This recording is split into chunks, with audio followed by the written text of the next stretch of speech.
Well, look who I've got today. I didn't think you would jump up here, but this is my cat George. So it's really cold out today, and I figured I didn't want to be freezing out on the river. So today I want to talk about awards, right? Accolades or things that you might be given for hitting a certain milestone, right? And based on the title, talking about how they don't matter. And that's not to say that you shouldn't celebrate or recognize when you've done something cool or when someone else has done something cool. Absolutely. But I'm talking about the kind of people who they go their entire career, or they want to be a pro athlete or a singer or something where you'd be awarded with something, and they do it in pursuit of that award or being the best, and not really because they want to just be fulfilled or to do something day to day that's enjoyable, right? I got out my silver play button here, right? This is the thing that you get when you cross 100,000 subs on YouTube. And I remember getting this thing a few months ago in the mail, and I was like super excited, right? Obviously, like it's a cool achievement. And I remember opening it, getting the box, putting it on the counter. I'm like, dude, this is it. This is like the moment I've been thinking about since I was a kid, wanting to become a full-time YouTuber. And so I opened it, and there it is staring at me, and I'm like, oh my God, like this is so cool. And honestly, probably like 30 seconds of joy is all I got, because then the novelty of it wears off and you realize, okay, that was cool, but let's go back to work. Let's work on the next video. Or if you're an athlete, let's go back to practice or something, right? And I don't want to discount anyone's award. Like I said, getting a play button is really cool, but it should not be your end goal, or the award should not be the thing that is motivating you to do the entire thing that you're trying to do. And I remember I made the first video ever on my channel. It was called Enjoy the Journey. And I talked about, enjoy the journey. Like, don't focus so much on the end destination that you forget the day-to-day boring stuff, because that's where the character lies, the growth lies, not the celebration, right? And one of the examples I'd thought of was the other day I was watching a clip from Jocko Willink, and he was talking about how we've got our own ecosystems, right? Everyone's got their own little bubble, own little group of friends or colleagues or people who understand you, right? And when you step out of that ecosystem, people don't really ever understand what you're talking about. And so the example he gave was Jiu Jitsu, right? And how George. And one of the things he was talking about was getting a black belt in Jiu Jitsu. And, that's obviously very difficult. Like, I don't know anything about that sport, and I know that that's probably very challenging.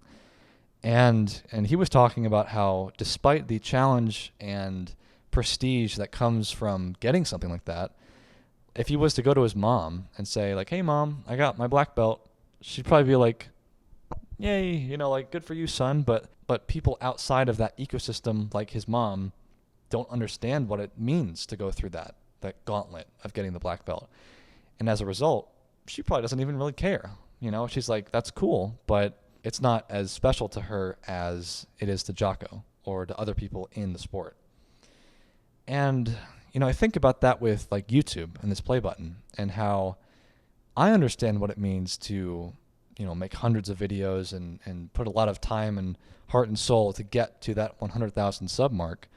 But to other people, like my friends or my family, they don't understand. And so as a result, they don't really care. And not caring does not mean that they think it's stupid, but it means that they're just kind of indifferent. And people, they might look at your award or whatever is in your life, and they're like, I'm proud of you for getting that, but I don't really know what that means. And as a result, that means that the power of your award is mainly upon you and the people within your ecosystem. And beyond that, people don't really care, And there definitely are some awards that transcend ecosystems. Like, I was thinking about the Oscars, right? And how, everyone knows what the Oscars are and how that's like the ultimate acting award. And it makes sense. If you get an Oscar, that's incredible. But, for a lot of reasons, I won't go into it, but a lot of people nowadays don't assign as much prestige as it used to have back in the day. And also, it's just like when you are an actor, and I don't know what it really feels like because I'm not an actor, but I imagine like any other award, you get up on stage, you give your speech, you walk off stage.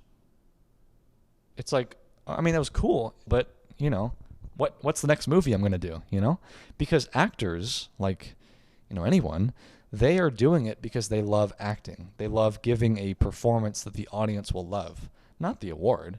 And it's great to be acknowledged. But, I'm always really inspired by the actors when they get their Oscar and they give their speech and they don't talk about the award. They don't talk about how great they were. They were talking about all the people that got them there or their fellow nominees, right? And that's, I think, a really healthy way to look at it, because the award is just a little piece of icing on the cake. It's a nice way to wrap up external validation in a bow and put it on an object and say, you did something good. You did something worth recognizing. But it's not something that's going to motivate you for your entire life or career. It's a nice highlight reel moment. When people learn to accept that the journey is what matters, not the destination, that's when they have a lot more peace in themselves. And when you get the award, you're not so disappointed when that dopamine and that awesome moment inevitably goes away. People that win the NBA championship, right, the number one accolade in basketball, the next day they're back at practice, or they're like, now what?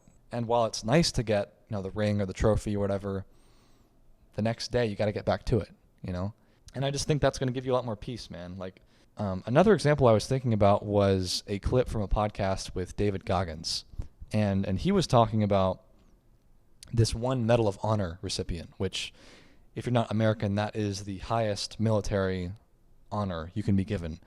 And, for people that did something incredibly brave, or they went above and beyond the call of duty, that kind of thing. And he was talking about this one guy, I don't remember what his name was, but he won the Medal of Honor for doing something very brave. But when he got home, and when he left the military, obviously you got to get a new job, and he decided to get a janitor job, pretty low on the totem pole in terms of what people perceive to be really prestigious or really, worth commending. And a lot of people were like, dude, you were a Medal of Honor recipient. You were the best of the best. Why are you now doing something as lowly as a janitor? And I don't remember exactly what he said. David was paraphrasing for him. But it was along the lines of, yeah, it's cool, but it's nothing special. To him, he wanted to continue to serve people and do something that most people don't want to do, but, someone's got to do it, and to help people. And I think that's incredible, man. To go from knowing that you were of that level of bravery and honor, and to be as humble as to say, doesn't really matter. Because this guy, I'm pretty sure David was saying that he didn't even tell people that he got the Medal of Honor. He wasn't waving it around like a flag or wearing it on his chest. And I just think that's incredible, man. People that do things that are that level of, that warrant that much respect and deserve that much attention, and they just say, let's get back to work. I know these are pretty niche examples, and most people are not going to become athletes or actors or professions where you might be given an award, but just think about the journey. Because I just think the day-to-day kind of boring or normal activities that you're doing in your profession, that's what will give you motivation, or that's what will drive you forward versus some shiny thing that's just going to collect dust on your shelf, And I want to say one more time, you can celebrate yourself, man, or you can celebrate others. I don't want anyone to think that you can never enjoy those moments, but don't make that your entire goal. But that's pretty much all I wanted to say on that topic. I hope you liked the couch and meeting George. Hopefully I can do more of these as the winter months come and it gets colder. But yeah, I'll catch you later.